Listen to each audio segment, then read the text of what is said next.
Parashat Hashavua, Parashat Vayetse. Bon, je vais l'avoir un peu cassé, donc désolé. Hein.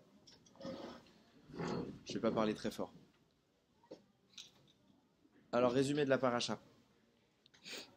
Yaakov, il est obligé de fuir de chez lui, parce que la semaine dernière, on a vu ensemble que son frère voulait le tuer. Et ça, Yaakov s'en va et il va en direction de la ville de Haran. Là-bas, il espère retrouver son oncle Lavan. Vous connaissez tous le fameux passage où Yaakov, subitement, il est pris de court parce qu'il se met à faire nuit. Akadosh Baruch Hu a fait coucher le soleil un peu plus tôt. Et il arrive dans un endroit dont il ignore l'essence. En réalité, Chachamim nous dévoile que c'était le futur endroit du Beth Amikdash. Et il va prendre des pierres. Déjà, la Torah nous raconte que Hachem a fait exprès de rétrécir le chemin par lequel Yaakov va passer pour permettre à Yaakov d'arriver à cet endroit précis parce qu'il voulait que Yaakov aille prier là-bas. Et il va arriver Yaakov, puisqu'il fait nuit, il va vouloir dormir. Il va prendre plusieurs pierres qu'il va mettre autour de sa tête. Rachid nous explique que c'est tout simplement pour se protéger des animaux. Et il va dormir. Seulement, vous connaissez tous l'histoire, le Midrash raconte que toutes les pierres se sont disputées pour savoir laquelle aurait le mérite de voir la tête de Yaakov reposer sur elle. Donc il s'est passé quoi? Les unes sur l'autre, elles se sont disputées. À la fin, elles ont fusionné toutes en une seule grande pierre. Yaakov dort et il fait le fameux rêve de l'échelle. Il voit donc une échelle posée sur le sol qui rejoint le ciel, sur lesquels des anges montent et descendent. Et au-dessus de l'échelle se tient Akadosh Baruch Hu qui s'adresse à Yaakov et qui lui fait passer son alliance. Ne t'inquiète pas, je te bénis, je serai avec toi, etc. Alors c'est quoi ces anges qui montent et qui descendent? Alors plusieurs avis. Il y en a qui disent que c'était les deux anges que Akadosh Baruch Hu a envoyés pour détruire Sdom. Et ils étaient bloqués sur terre, pourquoi? Parce qu'ils ont fait dépendre la chose d'eux. Ils ont eu une sorte, alors il faut comprendre qu'est-ce que ça signifie à leur échelle, mais ils ont eu une sorte de ga'ava de faire croire, de laisser sous-entendre que c'est eux qui décideraient quand est-ce que ça allait se faire, etc., que c'est eux qui avaient le potentiel de faire. Donc en punition de ça, Hachem leur a interdit de remonter dans le ciel. Quand est-ce qu'ils ont enfin pu remonter? À ce moment-là. C'est pour ça qu'il y a écrit qu'il y a des malachim qui montent. Deuxième explication, puisque Yaakov arrive en Chutz Laaretz, donc là il est en Eretz Israël, maintenant il va s'apprêter à sortir d'Eretz Israël. Or Yaakov il est tout le temps accompagné de malachim avec lui, c'est quelque chose de fréquent dans la maison depuis Avraham Avinu, c'est quelque chose de très fréquent d'avoir des malachim qui les entourent. On voit ça chez Agar. Agar elle n'est pas choquée quand il y a un ange qui vient lui parler. Quand elle a été chassée par Sarah, il y a un ange qui vient lui parler. Elle n'est pas choquée, elle n'est pas impressionnée. Pourquoi? Parce qu'elle voyait ça tous les jours. Rachid dit elle voyait ça tous les jours chez Abraham. C'était pas un problème pour eux. Dans la famille d'Avraham. Donc Yaakov il est accompagné d'anges et quand il arrive à la limite d'Eretz Israël, donc les anges d'Eretz Israël c'est pas les mêmes que les anges qui sont en Chutz Laaretz, donc les anges d'Eretz Israël montent, les anges de Chutz Laaretz descendent. Très bien. Après ce rêve, Yaakov se réveille et il voit que la pierre elle a fusionné, il va en faire une stèle qu'il va sanctifier pour Akadosh Baruch Hu. Cette stèle-là sera la place du futur Beth Amikdash. Yaakov reprend sa route, il arrive devant un puits, vous connaissez tous encore, c'est qu'un rappel, il y a une énorme pierre sur le puits qui couvre le puits, et là-bas il y a des bergers qui attendent. Yaakov leur demande d'où est-ce qu'ils viennent, ils disent on vient de la ville de Haran. Ah génial, la même ville que Lavan. Ah peut-être vous connaissez Lavan, oui on connaît Lavan, est-ce qu'il va bien? Oui, qui arrive à ce moment-là? Rachel, avec le troupeau de Lavan. Pourquoi vous restez ici? Pourquoi vous restez pas, c'est pas l'heure de rentrer maintenant? Donnez à boire au troupeau et retournez au travail. Yaakov, il est makpid, c'est du vol ce que vous faites, vous êtes en train de perdre du temps. Il lui répond non, on peut pas tout de suite retourner au travail parce qu'en fait pour lever cette pierre il faut être plusieurs et donc on attend d'être beaucoup et quand on sera tous alors on le fera. Et quand là il voit Rachel arriver avec le troupeau, Yaakov de lui-même il enlève tout seul la pierre et il donne à boire à tout le troupeau de Rachel. Il lui raconte toute l'histoire, qui il est, comment ça se fait qu'il soit présent, etc. Et justement Rachel elle court auprès de Lavan pour lui raconter qu'il y a son neveu Yaakov qui est venu. Lavan va l'accueillir dans l'espoir que comme la dernière fois qu'il y a quelqu'un qui était venu, c'était Eliezer, il est venu avec une tonne d'argent, alors peut-être que cette fois encore il est venu ce type-là avec une tonne d'argent, manque de peau. Yaakov est venu sans un centime, pourquoi? Parce que comme Esav voulait tuer Yaakov, il voulait pas le faire lui-même, alors il a envoyé son fils Eliphaz. Eliphaz, Il veut écouter son père, mais d'un autre côté, il respecte Yaakov. Donc il veut pas tuer Yaakov. Il dit Yaakov, qu'est-ce que je fais? J'ai mon père qui me demande de faire quelque chose, j'ai toi qui me bloque de le faire, je peux pas te tuer, etc. Et bon, c'est un rachat en fait. Normalement, tu devrais dire écoute, ton père il te demande de tuer un homme, tu écoutes pas ton père, il y a pas de kiboud avvam dans ça. Et là, il lui dit, Yaakov, il lui dit t'inquiète pas, j'ai la solution, qu'est-ce qu'on va faire? Il écrit dans la halakha qu'un pauvre qui est démuni jusqu'à qu'il n'ait plus rien, il est considéré comme mort. Prends tout ce que j'ai comme argent, prends toute ma fortune, je suis démuni, donc d'après la halakha, je suis comme un mort. Donc tu as fait la volonté de ton père et tu ne m'as pas tué pour autant. Et donc Yaakov arrive devant Lavan avec pas un rond. Lavan lui dit bon, bah si tu veux, écoute, maintenant, t'es là, t'es de la famille, reste à la maison. Bon, il va rester un petit moment comme ça jusqu'à que Lavan, il va lui faire stam, que c'est un mec bien. Il va lui dire je vais pas t'arnaquer. Lavan qui dit je vais pas t'arnaquer. Je vais pas t'arnaquer. Tu vas pas travailler gratuitement parce que sous prétexte que tu es mon neveu. Dis-moi quel est ton salaire que je te paye. Yaakov va lui dire écoute, tu as 2 filles. Moi j'aime Rachel. Je veux me marier avec Rachel. Laisse-moi travailler 7 ans pour toi et tu me donnes Rachel en mariage. Ok, les 7 ans passent comme si c'était un jour. Et Yaakov veut se marier avec Rachel. Lavan il va tricher, il va organiser une fête, etc. Il va profiter qu'il faisait noir, etc. pour échanger Rachel avec Léa. Et Rachel ne va pas se marier, c'est Léa qui se marie. Le lendemain, Yaakov, puisque maintenant il fait jour, il voit que la femme qui était derrière le voile, c'était pas Rachel, c'était Léa. Et il dit, tu m'as arnaqué, pourquoi est-ce que tu as fait ça?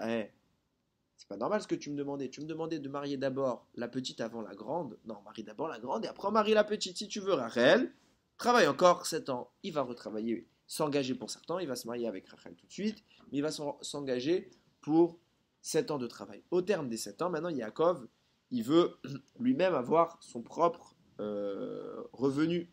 Donc il va lui dire, je vais travailler encore avec toi. Et après, tu me paieras un salaire, cette fois financier. Le temps passe et il se passe qu'entre-temps, durant toute cette période, Rachel et Léa vont essayer d'avoir des enfants. La Torah nous raconte que comme Rachel était préférée par Yaakov et que Léa, elle était moins aimée, alors forcément, Akadosh Baruch Hu, il a eu de la peine pour Léa, mais pas pour Rachel. Alors il a aidé Léa à avoir des enfants, mais il n'a pas aidé Rachel au début. Léa va avoir un premier enfant, elle va avoir Réhouven, puis elle va avoir Shimon, puis elle va avoir Lévi, puis après elle va avoir Yehuda et ça va s'arrêter là. Rachel, elle voit qu'elle n'a pas d'enfant, elle est triste, elle en discute avec Jacob, elle lui dit écoute, regarde, moi j'arrive pas à avoir d'enfant, au moins prends ma servante, peut-être que j'aurai le mérite de pouvoir éduquer ses enfants. Il va prendre sa servante et il va avoir avec elle 2 enfants, ça fait 6 enfants. La moitié du clan d'Israël est constituée. Léa, voyant qu'elle n'a plus d'enfants, elle aussi elle donne sa servante à Yaakov, qui va donner 2 enfants, ça fait qu'on arrive à 8. Et là la Torah nous raconte, elle fait une petite bifurcation pour nous raconter une petite histoire. Réhouven, l'aîné de toute la famille, est dans le champ et il trouve des doudaïm. Doudaïm, en français, ils mettent mandragore. Ok? Il trouve ces plantes-là, il en cueille pour sa mère Léa. Rachel, elle voit les plantes, elle dit donne-moi. Et là, Léa va avoir une attitude très, très, très difficile à entendre. Elle va dire quoi? Déjà, tu m'as volé mon mari, tu veux en plus que je te donne des fleurs que mon fils il m'a cueillies. Rachel va dire ok, donne-moi les fleurs et je te laisse ma place, tu pourras te rester plus de temps avec Yaakov. Elle accepte. Déjà, avant d'aller plus loin, comment Léa peut dire un truc comme ça? T'as vu ce qu'elle a fait la fille? Elle lui a laissé sa place au mariage, elle n'a rien fait, etc. etc. Ramim nous disent, écoutez, c'était qui Rachel? Léa n'était même pas au courant que Rachel devait être la première à se marier. Elle croyait que c'était elle. Pourquoi? Parce que Rachel, elle savait que c'était elle. Elle savait qu'Yaakov, il travaillait pour elle. Et comme Yaakov, il sait à qui il a affaire, il sait que Lavan, c'est un tricheur, il savait qu'il allait le duper. Qu'est-ce qu'il a dit à Yaakov? Il a donné des codes à Rachel. Comme ça, Rachel, elle va faire les codes le jour du mariage. Et si elle ne fait pas les codes, c'est que c'est pas Rachel. Lavan a échangé Rachel et Léa. Et Rachel, elle s'est dit attends, il va se passer quoi maintenant? Elle va pas faire les codes. Donc Yaakov, il va comprendre. Et donc ma soeur, elle va taper la honte devant tout le monde. Tout le monde va dire, Yaakov, il va dire c'est pas Rachel. Je ne veux pas Léa, moi je veux Rachel. T'imagines le jour d'une personne. Elle croit que c'est son mariage. Léa, elle croit que tout ça c'était pour elle. Elle va avoir une déception et elle va voir que Yaakov ne voulait pas d'elle et qu'il voulait à la base de Rachel. T'imagines l'humiliation publique qu'elle va vivre ma soeur? Elle dit pas question. Qu'est-ce qu'elle fait? De façon, c'est interdit qu'il aurait pas fait honte. Il aurait pas fait honte, mais elle aurait compris. Ouais. Donc alors il aurait dit je veux pas. Il aurait pas été humiliant. Il aurait pas dit casse-toi, t'es moche. Non, shalom.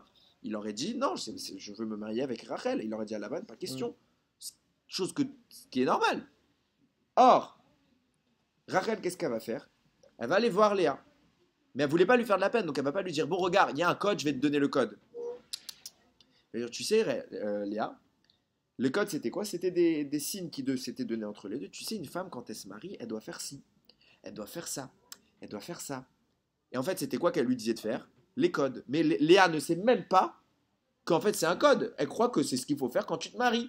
Donc Léa, naïvement, va faire les codes. Et elle ne sait pas que Rachel s'est sacrifiée pour lui donner sa place.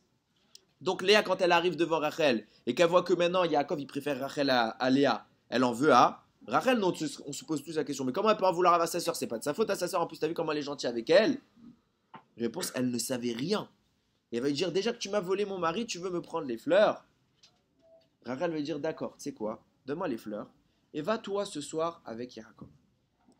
Comme on voit que Léa a fait preuve de Messirut Nefesh, elle s'est investie pour pouvoir passer plus de temps avec Yaakov, Akadosh Baruch Hu va la récompenser. Il va lui donner encore 2 enfants. Donc Léa va avoir 6 enfants, plus les 4 autres des servantes, ça fait 10. Et enfin, Hachem va avoir pitié de Rachel, et il va lui donner son premier fils qu'elle va appeler Yosef. Pourquoi Yosef?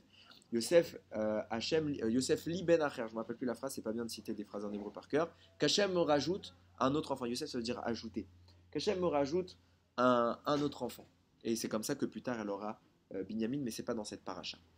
Maintenant, Yaakov arrive et il dit il a eu Yosef. Yosef, c'est l'ennemi de Esav, c'est lui qui représente la force de destruction d'Esav. Il est confiant, il dit ça y est, je peux retourner en Eretz Israël. Donc il dit à Lavan, ça y est, je m'en vais, maintenant paye-moi mon salaire. Lavan il lui dit, qu'est-ce qu'on va faire? Alors il s'organise. Yaakov il lui dit, regarde, on va prendre ton troupeau et on va les séparer, ceux qui sont la couleur uniforme et ceux qui ont des taches, des rayures, qui sont un peu zébrés, etc. On va les mettre de côté. Tous ceux qui sont uniformes, techniquement, ils ont pas de taches. On va attendre qu'ils aient des enfants, et de tout ce qu'ils auront comme enfant qui sera taché, ce sera pour moi. Donc, ce qui ne sera pas taché, ce sera pour toi. Lavan, il dit c'est tout bénef. Pourquoi? Parce que ceux qui sont tachés, il les a enlevés. Eux, c'est sûr qu'ils auront des enfants qui seront tachetés. Donc, c'est pas sûr ça qu'il prend. Il va prendre les enfants qui ont une seule couleur, les animaux qui ont qu'une seule couleur. Et la probabilité qu'ils aient des enfants qui soient tachetés, elle est beaucoup plus petite. Elle est très petite même. Donc, qu'est-ce qui va se passer? Il ne va pas y avoir beaucoup d'enfants comme ça. Et la majorité des enfants qui vont naître, ils n'auront qu'une couleur. Donc moi, en clair, je vais prendre l'essentiel des naissances et lui va prendre quelques petits résidus par-ci par-là. Ok, il n'y a pas de souci. Qu'est-ce qu'il fait Yaakov? Il prend le troupeau de Lavan, il prend un bâton. Il le taille, il va le peler. Comme comme si vous preniez, je sais pas, des courgettes et vous enlevez une tranche, puis après vous laissez un peu, puis vous enlevez encore une tranche, puis vous laissez un peu. Vous avez vu déjà commencer. Il va faire pareil avec un bâton. Il va placer ce bâton dans l'eau, au niveau de l'abreuvoir, où les animaux venaient boire. Et à chaque fois que les animaux arrivaient devant là, ils tombaient enceintes. Le Midrash nous dit, il y a un avis qui disait qu'ils reculaient, et donc ils pouvaient se joindre avec le mâle. Il y en a qui disent le simple fait de boire l'eau les fécondait. Ils voyaient ce bâton-là, et comme ce bâton-là il était rayé, ça leur faisait penser à des rayures, ce qui favorisait la naissance d'enfants rayés. Bizarre. Très bizarre. Bon, Yaakov ressort très riche, et Lavan ressort très pauvre. Qu'est-ce qui s'est passé? Une immense quantité des naissances étaient tachetées, rayées, pointillées, ce que tu veux, et très peu étaient normaux. Donc du coup, Yaakov, il a pris toute la richesse de Lavan. Il se passe quoi? Les enfants de Lavan, jusque-là, Lavan n'avait pas d'enfants garçons, il n'avait que des filles. On voit qu'il avait que des filles, parce que c'est Rachel qui doit s'occuper de son troupeau. Tu donnes à une fille un travail d'homme, ce qui prouve bien qu'il avait que des filles. Et là, subitement, la Torah nous parle des garçons de Lavan. Pourquoi? Parce que quand Yaakov est venu, la bénédiction qu'Akadosh Baruch Hu accorde à Yaakov, elle a jailli sur toute la possession de Lavan. Lavan a eu des richesses et il a eu des garçons. Et les garçons de Lavan commencent à dire, ouais, Yaakov il nous a tout volé, il a tout volé à papa, toute sa fortune, etc. Yaakov il entend ça, il comprend que Lavan, ça y est, commence à plus trop se le voir. Alors, il dit, ça y est, on va y aller. Il prend ses affaires et il s'en va. Que fait Rachel en partant? Elle vole toutes les statues de son père. Lavan entend ça et il les poursuit, dans le but de vraiment les ratatiner. Akadosh Baruch Hu intervient et dit, tu touches pas à Yaakov et à ses enfants, même les bénir, tu les bénis pas. Parce que la bénédiction d'un rachat, c'est une malédiction. Lavan arrive, il dit, pourquoi vous m'avez volé mes statues, etc. Yaakov il dit, mais il n'est pas au courant, Yaakov. Donc il dit, mais j'ai rien fait. Fouille, fais comme chez toi. Et que la personne qui t'a volé, qu'elle ait ses comptes à rendre et qu'elle ne vive pas. Il ne sait pas que c'est Rachel. Il entre dans la tente de Rachel, qui trouve rien. Puis celle de Léa, il trouve rien. Les 2 servantes, il trouve rien. Il retourne chez Rachel, parce qu'il sait que la puce, c'était le genre de Rachel de faire ça. Donc, il retourne chez Rachel, il trouve rien. Et en fait, Rachel, elle les avait cachés, elle s'est assise dessus, et elle a dit, papa, tu comprends, j'ai une inconvenance, je ne peux pas me lever, tu me pardonnes de ne pas me lever devant toi? Il lui dit non, je te pardonne, il n'y a pas de souci. Mais en fait, tout était en dessous. Et là, Lavan admet son erreur et il fait la paix avec Yaakov. Ils font une alliance tous les deux. Ils mettent un signe que dorénavant, l'un n'a pas le droit de traverser tel endroit, là où ils se sont. Ça s'appelle un endroit qui s'appelle Galred. Ils ont fait une sorte d'amas de pierre pour reconnaître l'endroit. L'un n'a pas le droit de traverser l'autre pour s'en prendre et s'attaquer à l'opposé. Donc ils ont fait cette alliance comme ça. Et la Torah nous raconte que Lavan est retourné chez lui et Yaakov il est retourné chez lui. Fin de la paracha. Maintenant, on va comme d'habitude s'arrêter sur un passage. Une grosse partie de la paracha nous raconte la vie de Yaakov. Enfin, c'est toute la paracha, c'est tout le moment où Yaakov va être chez Lavan. Et on voit que Yaakov il va faire un choix immédiat. Travailler pour Lavan. Or, on sait que Lavan, c'est un escroc. Yaakov, il va vivre un enfer vers Lavan. Alors, tu te dis que, de façon compréhensible, quand il voulait se marier avec Rachel, c'est normal qu'il travaille, il n'a pas le choix, il faut bien qu'il travaille pour Lavan. Quand il s'est fait arnaquer, donc il a eu Léa, il faut qu'il continue, donc il refait encore 7 ans. Mais après, Yaakov va continuer 7 ans supplémentaires. Pourquoi? Pour obtenir des fortunes. C'est la première fois dans la Torah qu'on voit qu'un homme, un tzaddik, je parle d'Abraham, Yitzhak et Yaakov, va se battre pour avoir de l'argent. Il y a Abraham, il a eu une tonne d'argent. La Torah ne nous parle pas qu'il a travaillé. Yitzhak, même histoire. La Torah ne nous parle pas qu'il a travaillé. Yaakov, il se bat et il veut cet argent. Il veut obtenir le troupeau. Qu'est-ce qui se passe? Pire que ça, quand il voit Rachel arriver la première fois avec le troupeau, qu'est-ce qu'il fait? Il prend la pierre tout seul. Genre, beau gosse, je veux impressionner Rachel. Et il donne à boire au troupeau. Yaakov, il veut impressionner une femme. Impossible. Impossible. Et qu'est-ce que c'est que cette histoire? Il donne à boire au troupeau. Qu'est-ce qui s'est passé? Écoutez bien ce que dit Srazal. Il y a un midrash qui dit la chose suivante. Combien Lavan avait-il de bêtes dans son troupeau lorsque Rachel s'est présentée devant Yaakov? Réponse 70. D'où on sait? Parce qu'il écrit le mot Merat. Merat, il écrit 2 fois. Pas que 2 fois, mais il y a un autre endroit où on parle de nombre et il écrit Merat. Quand les Bnei Israël, quand Yaakov et ses enfants sont descendus en Égypte. Ils étaient Merat, ils n'étaient pas beaucoup. Or, là, à ce moment-là, on sait combien ils étaient. Ils étaient combien? 70 âmes. Donc le Midrash va te dire, de même que Yaakov y a écrit Merat, quand il est descendu, ils étaient 70. De même, il y a écrit sur le troupeau de Lavan, Merat. Donc ça veut dire qu'il avait 70 bêtes. Très bien. Le Midrash continue. Et combien il a eu de bêtes quand Yaakov est parti? Réponse 600 000. Pourquoi? Quel rapport? Rami m'explique, c'est le Yefetor qui explique la chose suivante. Il dit de même qu'il y a écrit la phrase Vaifrotz Aish Meod Meod. L'homme, on parle de Yaakov, s'est fortement enrichi. Meod Meod. Et parallèlement en Égypte, quand les Israël ils ont commencé, vous savez, quand la Torah raconte qu'ils ont eu beaucoup d'enfants, il y a écrit Vaishretsu Vairbu Vayatsnu Bimod Meod. Ils ont pullulé beaucoup, beaucoup, comme pour le troupeau de Lavan. De même qu'il y a écrit Meod Meod pour les Bnei Israël, de même il y a écrit Meod Meod pour le troupeau de Lavan. De là, le Midrash te dit, ils étaient 600 000, de même qu'on était 600 000 en Égypte. Ils étaient 600 000, le troupeau de Lavan, il est passé de 70 à 600 000. J'ai envie de dire, waouh, super. Et alors, qu'est-ce que la Chachamim en ont à faire du nombre de bêtes que Lavan a? Ouais, il était passé de 70 à 600 000. Et quel rapport entre nous, pour que la Chachamim te fasse un lien entre nous et le troupeau, c'est qu'il y a un lien. Le Nézer à Kodesh, il dit la chose suivante. Oui, il y a un lien.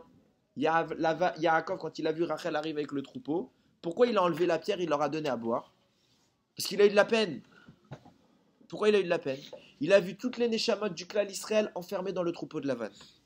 Il savait qu'en clair, ses enfants, ils ne pouvaient pas naître. Pourquoi ils sont où, ces enfants? Ils sont enfermés dans des animaux. À cause de quoi? À cause de la faute d'Adam Arishon.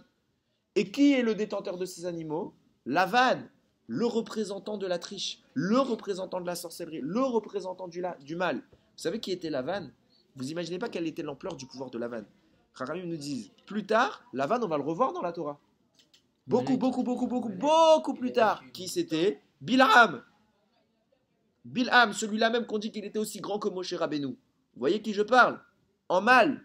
Chachamim nous dit c'est qui? C'est Lavan. C'est Lavan, c'est lui. Alors il y en a qui disent c'est son descendant, il y en a qui disent non, c'est lui. Il a vécu longtemps. Pas un problème, il a vécu longtemps. C'est Lavan, vous vous rendez compte? Donc on parle d'un homme qui a un pouvoir de sorcellerie extraordinaire. Il est l'antithèse de Moshe Rabbeinu. Et on voit bien qu'Hachem, il est venu lui parler pour lui dire ne touche pas à Yaakov. Donc on voit bien que c'est quelqu'un qui parle à Dieu dans le mal. Comme Bilam.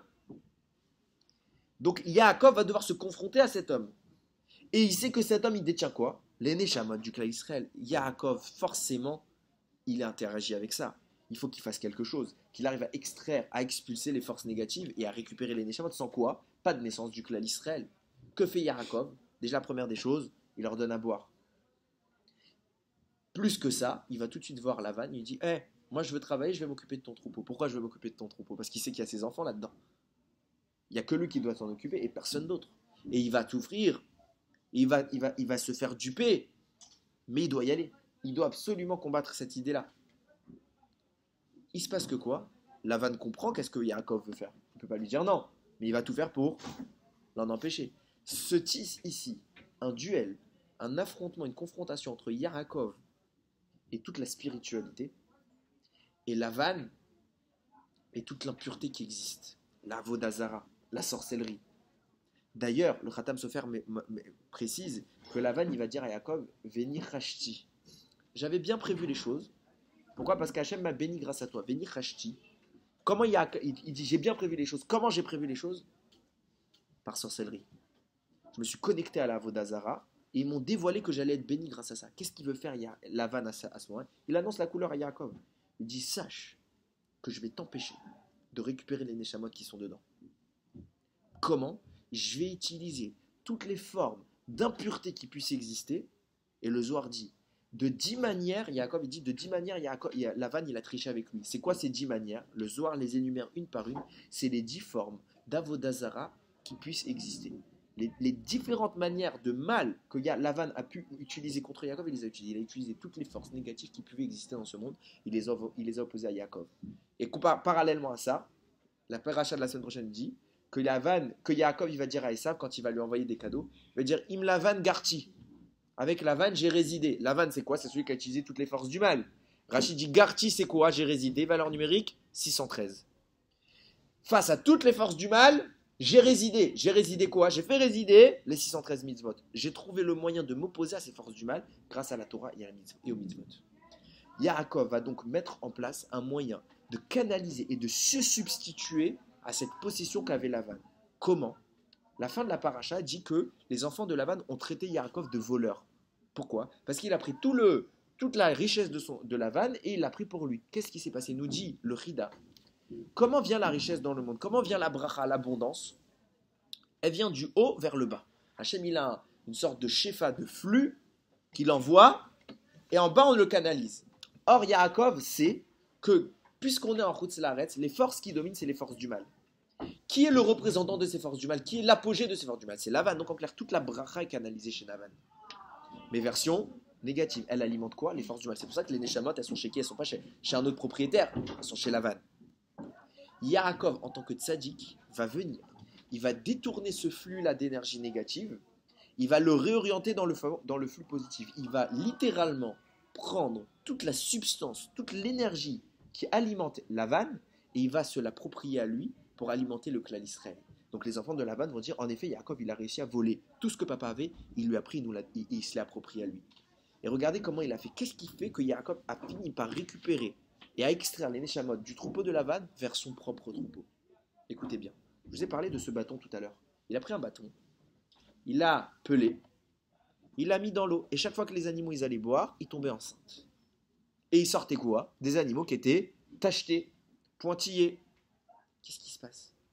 Ramim te dit, parce que ce qu'ils voyaient les animaux, c'est ce qu'ils faisaient, c'est ce qui se passait dans leur ventre, c'est ce qui sortait de leur ventre à l'accouchement. Ils voyaient des trucs tachetés, alors c'était des tachetés. Ils voyaient des trucs rayés, alors c'était des rayés. Et alors qu'est-ce qui s'en fiche chez Yaakov que ce soit? D'accord, il va avoir de l'argent, d'accord, il va avoir une finance, mais c'est parce qu'on vient d'expliquer que tout ce qu'il cherche en fait Yaakov, c'est pas une grosse quantité de bétail. Ce qu'il cherche chez Yaakov, c'est prendre les Neshamot qui sont bloqués et que dans son troupeau qu'il va acquérir, ces Neshamot soient incarnés. Donc il veut extraire ces Neshamot, il veut se les approprier à lui, il veut pas seulement que les animaux ils soient achetés. Alors quel rapport avec ce bâton? Écoutez bien ce qu'il dit le Zohar. Et c'est ton papa qui m'a fait remarquer ça. Le Zohar, il dit la chose suivante. Alors avant de dire le Zohar, je vais juste faire une introduction. Qu'est-ce que c'est qu'une mitzvah? Une mitzvah, c'est une énergie de connexion avec Akadosh Baruch Hu. Une force de connexion avec Akadosh Baruch Hu. Akadosh Baruch Hu la place, et à ce moment-là, on se connecte avec lui quand on réalise l'application de la mitzvah. Nous, ce qu'on connaît, par exemple, je sais pas, tzitzit. Tzitzit, c'est un moyen, un système qui fait que, hop, j'aspire toute l'énergie en moi, et donc je me connecte à Akadosh Baruch Hu. Mais ça ne veut pas dire que le tzitzit est le seul moyen, le tzitzit tel qu'on le connaît. Il y a la mitzvah qui s'appelle tzitzit dans le ciel. Il y a une énergie qui s'appelle tzitzit. Mais nous, quand on dit tzitzit, on pense à quoi? À 4 fils. Okay, donc nous, en fait, ce qu'on pense, c'est le moyen d'attirer l'énergie qui s'appelle tzitzit. Mais c'est pas ça, tzitzit. Tzitzit, c'est une énergie particulière de connexion avec Akadosh Baruch Hu. Ce que nous, on met comme ce qu'on appelle le tzitzit, c'est le moyen de canaliser cette énergie. Mais on peut très bien imaginer que pour arriver à canaliser cette énergie, on peut trouver une autre solution, un autre moyen, une autre manière d'arriver au même résultat. Ok? C'est comme si je vous dis, vous deviez aller à telle adresse, vous pouvez imaginer la route numéro 1 ou la route numéro 2. Yaakov connaît le secret des mitzvot. Et il sait naturellement comment les extraire. Il n'a pas besoin qu'on lui dise, mets le tzitzit pour que l'extraction se fasse. Il sait lui-même prendre cette énergie et la récupérer sur lui. Donc il n'y a pas besoin qu'il mette un tzitzit. En réalité, nous dit le Zohar, qu'est-ce qu'il a fait Yaakov avec ce bâton? Il a réussi à canaliser l'énergie d'une mitzvah particulière. Laquelle? Tfilin. Yaakov place en clair devant les animaux la mitzvah des tfilin. Quel rapport? Pourquoi il leur place devant ça? Écoutez bien ce que dit Srazal. Il y a écrit, quand on lit tous les matins, on a des passages à lire quand on met les tfilin. Et concernant les tfilin, il y a écrit les ma'an tié Torah Hashem beficha, afin que tu aies la Torah d'Hachem dans ta bouche. Rabim nous disait, c'est le Sfat Emet qui écrit la chose suivante, les tfilin sont liés à toute la Torah. Quand tu mets les tfilin, tu inclus sur toi une capacité de réparation, d'amélioration, qui te greffe toute la puissance de la Torah sur tes épaules. C'est pourquoi il est ô combien important de faire attention à ce que nous disons, à ce que nous faisons lorsque nous avons les tfilin qui sont portés sur nous. Les tfilin nous donnent une image, un rapprochement d'Akadosh Baruch Hu. À tel point que vous connaissez tous ce midrash qui dit que Moshe Rabbeinu, il a dit à Akadosh Baruch Hu, je veux te voir. Montre-moi ta grandeur. Qu'est-ce qu'Hachem lui a montré? Il lui a dit, tu ne peux pas me voir et vivre. Un être humain ne peut pas me voir et vivre. Qu'est-ce qu'Hachem lui va lui dire? Il va lui dire, regarde, mets-toi à tel endroit, je vais passer, et tu pourras voir l'arrière. Moshe a pu voir l'arrière d'Akadosh Baruch Hu. Rachid dit, qu'est-ce qu'il lui a montré à Akadosh Baruch Hu? Le nœud des tfilin. Quand Moshe a accédé à la plus grande perception d'Akadosh Baruch Hu, qu'est-ce qu'il a vu? Tfilin. Les tfilin sont ce qui nous rapproche inexorablement d'Akadosh Baruch Hu. C'est ce qui nous met en harmonie avec la divinité, avec la spiritualité. Yaakov, il se dit, quelle meilleure mitzvah je peux trouver pour m'assurer l'extraction des neshamot du troupeau de Lavan vers mon troupeau. Je vais prendre cette énergie-là que je vais faire canaliser au travers du bâton, je la place devant eux, et lorsque les animaux vont la voir, avec quoi ils vont raisonner? Avec Akadosh Baruch Hu. Et forcément quoi? Puisqu'ils vont raisonner avec Akadosh Baruch Hu, ce à quoi ils vont penser au moment où ils vont tomber enceintes, c'est quoi? C'est la spiritualité, la Kedusha, sans s'en rendre compte, c'est des animaux. Mais en réalité, ce qui se passe, c'est que la mitzvah des tfilin, qui symbolise le moyen de s'approcher d'Akadosh Baruch Hu, va faire vibrer les neshamot qui sont présentes dans le troupeau de Lavan, et forcément, elle va les attirer dans le troupeau de Yaakov. Pourquoi? Parce que justement, Yaakov met devant l'animal qui va tomber enceinte, il met devant lui le rapprochement avec Akadosh Baruch Hu. Qu'est-ce que c'est le rapprochement avec Akadosh Baruch Hu? C'est s'éloigner des forces du mal pour s'approcher des forces du bien. Et là, c'est ce qu'il voulait Yaakov. Les Neshamot, elles sont prisonnières de qui? De Lavan, des forces du mal. Et Yaakov veut les éloigner du mal pour les approcher justement de lui. C'est qui lui? C'est la Kedusha. Et il y arrive, les Neshamot, une par une, elles commencent à naître chez qui? Chez Yaakov. Et là, nous dit Lavan. Lavan voit le résultat. Toute sa richesse est prise par qui? Par Yaakov. Et il ne peut plus revenir en arrière. Ce qui s'est passé en réalité, c'est passé ici un affrontement entre l'impureté, la souillure, la sorcellerie la plus totale face à la Kedusha la plus totale. Yaakov a confronté le mal aux mitzvot. Et qui est sorti vainqueur? Les mitzvot. In Lavan Garti. J'ai résidé avec Lavan, j'ai pratiqué les 613 mitzvot. Et quand je pratique les 613 mitzvot, en clair, quand je me lie à Kadosh Baruch Hu, Lavan et toute la sorcellerie, toute l'impureté dont il puisse faire preuve, elle ne peut plus rien contre lui. Écoutez bien cette histoire et je vais conclure avec ça. D'ailleurs, ça, c'est une histoire aussi que j'ai entendue de Rav Ron Shaya. Il y avait une fois deux personnes, je ne sais pas si les deux étaient juifs, mais un des deux était juif. Et ils se sont disputés grave, mais vraiment très, très grave. Un des deux, il allait voir un marabout. Les marabouts, ils savent faire deux, trois petits trucs de sorcellerie encore. Donc il est allé voir, pourquoi? Pour lui dire, va me maudire le juif avec qui je me suis disputé. Le marabout, il l'accueille. Et il commence à se concentrer. Je ne sais pas ce qu'il faisait, ses incantations, la tralouelle, pour maudire le juif. Et d'un coup, il se met à hurler. Va-t'en, sors de ma chambre, va-t'en. Qu'est-ce qu'il y a? Je vous ai demandé de maudire un type et c'est moi que vous criez. Il dit, j'ai très peur. De quoi vous avez peur? Il dit, écoute, chaque fois que je me concentre sur ce type, je vois deux carrés. Un sur sa tête, un sur son bras. Et il se dégage une lumière qui me fait trembler. Je veux même pas m'approcher de ce type. C'est quoi ces deux carrés? Tfilin. Exactement la même histoire que Yaakov. Yaakov, il a utilisé cette énergie pour repousser le mal. Messieurs, tous les jours, on met notre tfilin, à part le Shabbat et Yom Tov. Tous les jours, on met notre tfilin. Pourquoi? Chazal nous dit, dans les tfilin de la tête, il y a 4 embouchures. Dans les tfilin du bras, il n'y a qu'une seule embouchure. Pourquoi? Parce que les tfilin de la tête viennent réparer les 4 sens qu'il y a sur la tête. Les yeux, le nez, la bouche, les oreilles. Les tfilin du bras viennent réparer un seul sens, c'est le toucher. Les 4 sens doivent être réparés. Pourquoi? Parce qu'on est faible. Et comment on répare les 4 sens? En mettant les tfilin. Pourquoi? Parce que les tfilin attirent sur nous une doucha divine. Ils attirent la doucha des 613 mitzvot de la Torah. En mettant les tfilin, on s'approche inexorablement d'Akadosh Baruch Hu. Inexorablement. On a le droit de parler. Quand on a le tfilin sur la tête, on a le droit de dire des paroles futiles, non justifiées. On a le droit de rigoler. On a le droit d'être pressé d'enlever les tfilin. Des fois, je vois des gens, dès qu'ils ont fini la middah, ils enlèvent les tfilin. Sourd. Quand est-ce qu'on enlève les tfilin? À la fin de la tfila.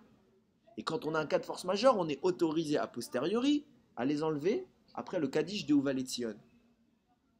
On fait attention.